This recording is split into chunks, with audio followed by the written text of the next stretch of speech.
For billions of people all over the globe, it's so much more than just a drink. It's that morning ritual, right? That cozy afternoon break, or that perfect soothing end to a really long day. I'm talking about tea, of course.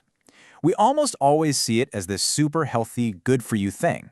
But what if I told you there's a little more to the story? So let's actually dig into that question. We're going to uncover some of the hidden risks that can sometimes come with our favorite brew. Now, look, this is not about trying to scare you away from tea, not at all. It's really about empowering you so you can enjoy it in the safest, most mindful way possible. You've heard that old saying, too much of a good thing. Well, it 100% applies here. A few cups a day, that can be fantastic for you. But when you start drinking it excessively, you can tip the scales from beneficial to, well, potentially harmful. So what exactly happens when we go a little overboard? Okay, this one might actually surprise a lot of you. When you think of things that are tough on the liver, tea is probably not on your list. But believe it or not, in very, very high doses, even tea can start to put a strain on this really vital organ. So the really interesting thing here is the specific compound that's involved. It's called EGCG. That's a mouthful. It stands for epic gallocatechin gallate, and it's this powerful antioxidant that pretty much gives green tea its amazing health reputation.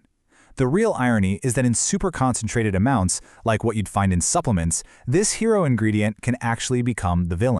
So here's the critical number. The risk really becomes a concern at levels over 800 milligrams a day. Now let's be clear, you would have to drink a ton of green tea to get anywhere near that, but it's a super important warning for anyone out there who's taking those high-potency green tea extract supplements. All right, let's shift gears from the liver to another one of our body's key filtering systems, the kidneys. It turns out that for some people, a really high intake of tea, especially one very popular kind, can actually raise the risk of developing painful kidney stones. And here is the culprit.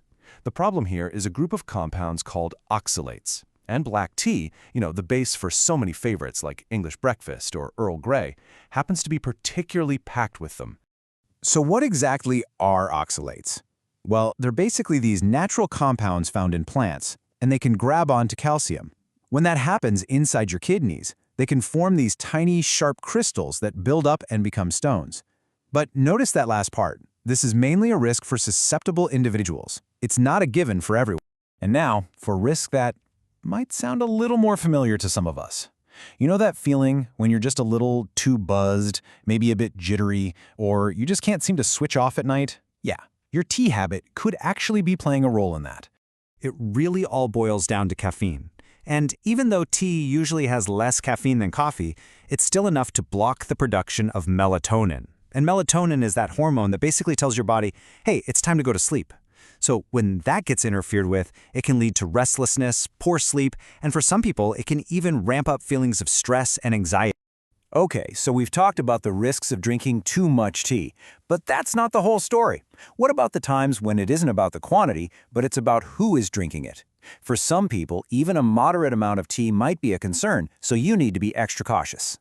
We're going to zone in on 3 specific groups: folks on certain medications, women who are pregnant, and people who have low iron levels.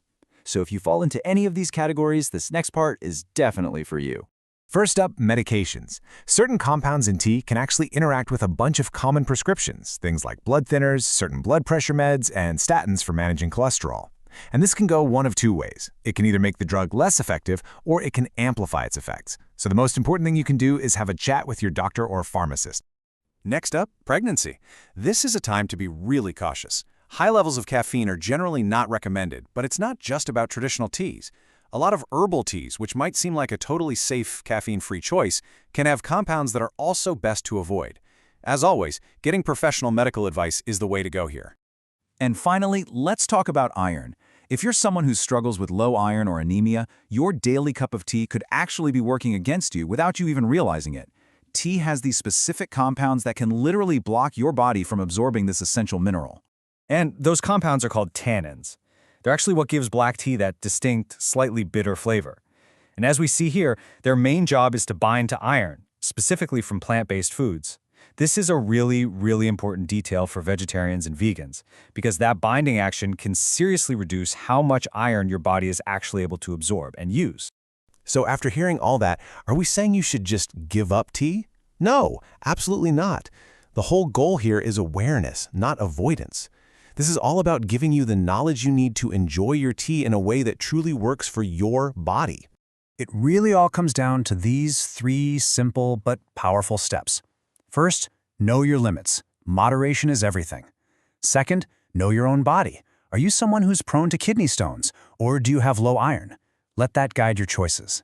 And third, and this is a big one, if you're on any medication or have health conditions, please just talk to your doctor.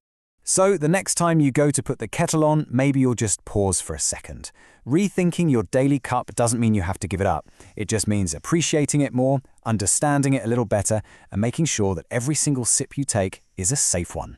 It's about turning a simple habit into a really mindful choice.